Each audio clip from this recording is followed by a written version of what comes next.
Hey guys, and on today's video, we're going to be looking at your purchases right here on your phone. It doesn't matter which iPhone you guys have, it's going to be the exact same instructions for all of you. So go right into your App Store.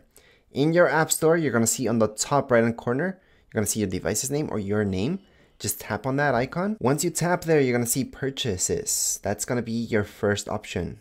Purchased. So just tap on purchased. From here, going to my purchases, and then you're gonna see all your purchases. So right here, it's gonna include everything that's free plus paid apps.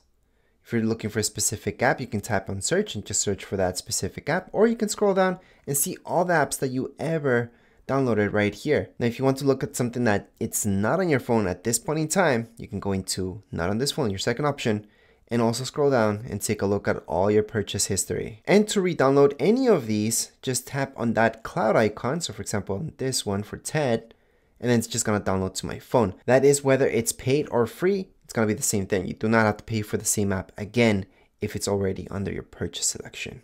Anyways, that would be it for this video. If you guys have any comments, questions, you guys can let down here in comments area. Don't forget to subscribe and like. Thank you.